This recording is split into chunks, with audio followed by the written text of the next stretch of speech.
ఓ cinema hit అయితే నిర్మాత తన టీం కి బహుమతులు ఇవ్వడం తరచూ చూస్తూనే ఉంటాం. ముఖ్యంగా హీరో దర్శకుడికి గిఫ్టులు ఇచ్చి వాళ్ళని మరింత ఖుష్ చేస్తుంటారు. ఇప్పుడు నిర్మాత టీజీ విశ్వప్రసాద్ కూడా అదే చేశారు.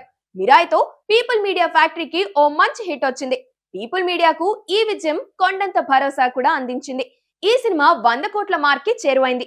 ఈ ఆనందంలో నిర్మాత విశ్వప్రసాద్ తన హీరో తేజ సజ్జా, దర్శకుడు కార్తిక్ ఘట్టమనేనికు కార్లు గిఫ్ట్ గా ఇస్తానని ప్రకటించారు. దర్శకుడు మాటేమో గాని తేజకు ఎంత ఇచ్చినా తక్కువే. ఎందుకంటే ఈ సినిమా కోసం అంత కష్టపడ్డాడు తేజ. ఇంకా కష్టపడుతూనే ఉన్నాడు. సినిమా ప్రమోషన్లలో భాగంగా పాన్ ఇండియా మొత్తం తిరిగాడు. ఇప్పటికీ ప్రమోషన్స్ వదలలేదు. నిన్న విజయవాడలో సక్సెస్ మీట్ అయిన వెంటనే ముంబై వెళ్లిపోయారు. అక్కడ ఈ రోజు సినిమాని ప్రమోట్ చేయబోతున్నారు. హనుమాన్ అంతటి పెద్ద హిట్ సాధించిన తర్వాత కూడా ఏ సినిమా ఒప్పుకోకుండా మిరాయికే కమిట్ అయ్యాడు తేజ. ఈ సినిమా కోసం తానందుకున్న పారితోషికం కూడా చాలా తక్కువ. హనుమాన్ హిట్ చూపించి నిర్మాత దగ్గర పారితోషికం గుంజడానికి ప్రయత్నించలేదు.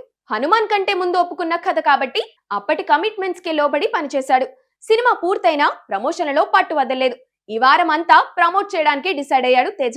తేజ సంపాదించుకున్న నమ్మకం, తను చేస్తున్న ప్రమోషన్లు ఈ సినిమాకి బాగా హెల్ప్ అయ్యాయి. కాబట్టి తేజకి ఎంత ఇచ్చినా తక్కువే అనిపిస్తుంది.